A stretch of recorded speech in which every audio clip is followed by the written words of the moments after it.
Very controversial idea floated at a two-day transportation conference here in Portland, and it has a lot of people talking. That's right. The city's transportation director says the city should consider turning more neighborhoods into permit parking zones. Right now, there are 10 such zones within the city limits, but under this new idea, more neighborhoods could be asking those who live there to pay to park. Chris Woodard spent the day digging deeper into this plan. What'd you find out, Chris? Well, here in Goose Hollow, they're already a pay-to-park area, and what that means can be seen right here on the sign. Visitors can only park here for a limited amount of time, and the people who live here have to buy a permit if they want to park longer. Now, if Portland's new transportation director has her way, this pay-to-park on the street idea may spread to even more neighborhoods.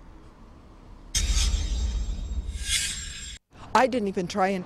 Parking in certain Portland neighborhoods We need more. is an eternal problem. Come home after a hard day's work. It's hard to find a park.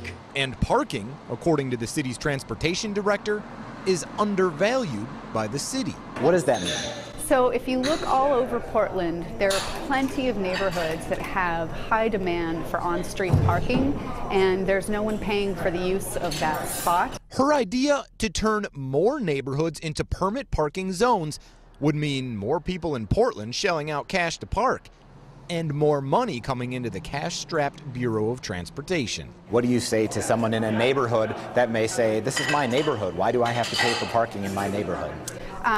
It's a public right-of-way that's owned by the city, and it's very expensive to maintain.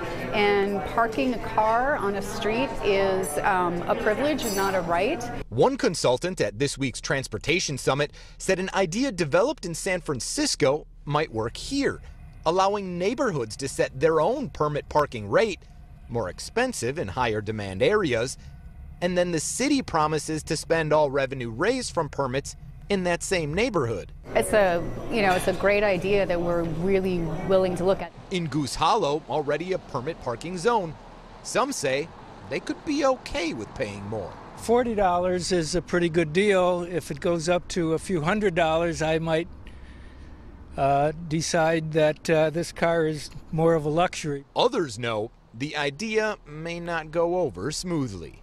I don't think that's unfair, but I think that people who live here are going to have a lot to say about it. So I asked the director today, when might you start to push for something like this and try to make it a reality? She says it's not going to happen overnight. First, the city needs a comprehensive parking plan. She said that's something staff will start to work on later this year. Also, not to be lost today, the main theme of this lunch speech was about safety. The director saying that Portland's Bureau of Transportation needs more money to make the roads safer. Permit parking fees may be one way to generate more money. Live in Southwest Portland, I'm Chris Woodard for KOIN 6 News.